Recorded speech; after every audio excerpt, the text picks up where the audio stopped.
Finally আমি ready হয়ে গেছি।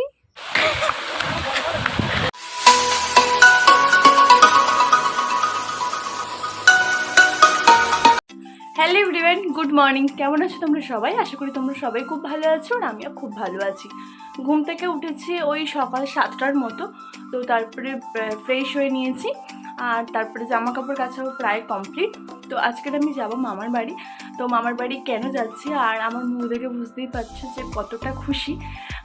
তার কারণ অবশ্যই তোমাদেরকে বলবো, ধীরে ধীরে সমস্ত ব্লগই তোমাদের সাথে শেয়ার করব। তবে আজকে যাচ্ছি মামার বাড়ি। অলরেডি বড় মাসি, মামা সবাই চলে এসেছে, ছোটো মাসিও। তো আমরাও যাচ্ছি আজকে, মানে 51 ফ্যামিলি। খুব খুব খুব মজা অবশ্যই হবে আর তার জন্য একটা স্পেশাল কারণ অবশ্যই আছে। সব কিছু তোমাদের সাথে শেয়ার করব, তোমরা পুরো ব্লগটা দেখতে থাকো। আশা করি তোমাদের খুব খুব খুব ভালো লাগবে আমাদের ফ্যামিলি, আর অবশ্যই সবার সাথে পরিচয় তো করিয়েই দেবো।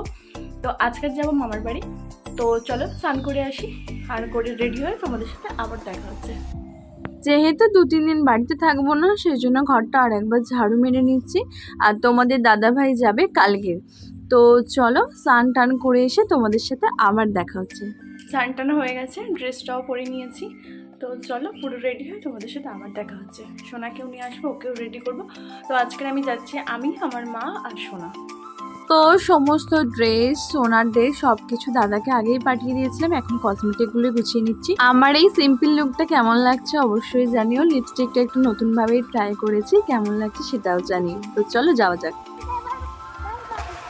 তো সোনাকে ভালোবাসার মানুষের অভাব নেই, তাই সবাইকে টাটা বাই বাই এবং দুর্গা দুর্গা করেই আমরা বেরিয়ে পড়েছি 3 জনে মিলে। তো যেহেতু তোমাদের দাদা ভাই ডিউটিতে, সেই জন্য আমাদেরকে হেঁটেই যেতে হচ্ছে। আমরা কোথায় যাচ্ছি? কোথায় যাচ্ছি? কি আছে ঝিমুদের বাড়ি? সোনার মামাকেই বাবাই বলে। আর এদিকে আমি ব্লগিং করছি বলে মা প্রচন্ড রেগে গেছে।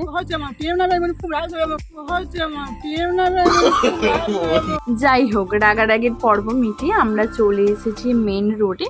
তো এখান থেকে অটো বা বাস যেটাই পাবো না কেন সেটাতে করেই আমরা যাব। তো মা এখন সেটাই দেখছে দূর থেকে যে কোনো গাড়ি আসছে কিনা। ফাইনালি আমরা অটোতে উঠেও পড়েছি আর সিটও পেয়ে গেছি।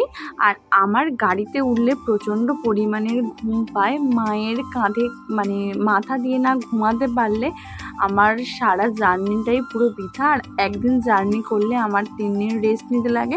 ফাইনালি চলে এসেছি ডায়মন্ড হারবার। এখন এখান থেকে টিকিট কেটে নেব। উঠেও পড়েছি ট্রেনে। তো ট্রেনে জানলার ধারে সিটটা সবারই ফেভারিট, আমারও, কিন্তু প্রথমে পাইনি। কিছুক্ষণ যাওয়ার পর অবশ্যই আমি পেয়েছিলাম জানলার ধারে সিটটা। আর আমি গাড়ি যাতায়াত একদমই করতে পারি না, আমার প্রচণ্ড কষ্ট হয় আরও যদি উল্টো থেকে বসি। কিন্তু গাড়িতে উঠলে ঘুমের অভ্যাসটা আমার বরাবরই। যখন আমি ছোট ছিলাম, মায়ের হাত ধরে আমি আর দাদা এরকম মামার বাড়িতে যেতাম। ট্রেন থেকে এরকম ভিউটা দেখতে দেখতেই আমরা তো ভাই বোনে যেতাম। তো চলে এসেছি আমরা বারুইপুর স্টেশনে। তো এখান থেকে আমাদের মামার বাড়ি যেতে হয়। তো যাই হোক, এবারে যাচ্ছি আমরা মিষ্টি কিনতে। তো সবাই খেতে খুব ভালোবাসে হিমালয়ের মিষ্টি। তো মা এখন মিষ্টি কিনছে আর আমি নিতে এসেছি দাদুর জন্য মাজা, কারণ দাদু মাজা খেতে প্রচণ্ড ভালোবাসে। এসে দেখলাম মার এখনও মিষ্টি নেওয়া হয়নি। যাই হোক, মিষ্টিটা নিয়ে আমরা উঠে পড়েছি অটোতে। অটোতে বেশিক্ষণ লাগে না, ওই 10 থেকে 15 মিনিটের মতোই লাগে। এইটি হচ্ছে আমার বেঁচে থাকার মানে নিঃশ্বাস প্রশ্বাস সব কিছুই বলতে পারো আমার প্রিন্সেস। তো মামার বাড়ির কাছাকাছি চলেও এসেছি। তো আমাদেরকে নিতে আমার দাদা আসবে। সোনা তো ভীষণ এক্সাইটেড। সোনার মামাকে পেয়ে খুব খুশি হয়েছে। আর ওর মামার কলিজার টুকরো বলতে পারো সোনা মামা। মামার বাড়ি চলে এসে অনেক কিছু করেছি, সেই সমস্ত ক্লিপগুলো নিতেই পারিনি আনন্দের জন্য। হঠাৎ চলে আসে বৃষ্টি, সেজন্য আমরা সবাই ছুটে যাচ্ছি।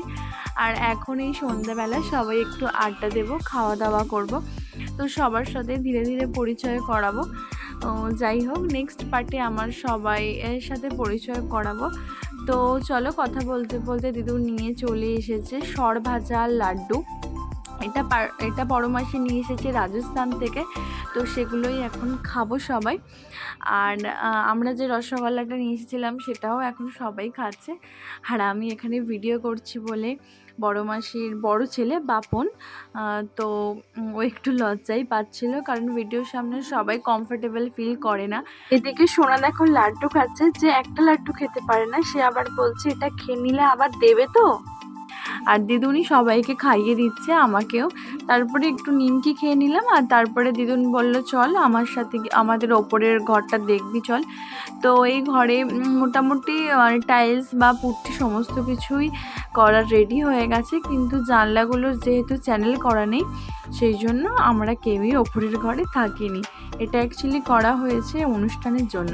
তারপরে মামার বড় মাসি চলে এসেছে, দাদুর জন্য গিফট আনা হয়েছে সেটাই এখন দেখছে, আর সোনার জন্য নিয়ে এসেছিলো মাজা। তো এখন চপ বেগুনি দিয়ে জমিয়ে মুড়ি খাওয়াবে, আর ব্লগটা এখানে এন্ড করছি। Bye bye.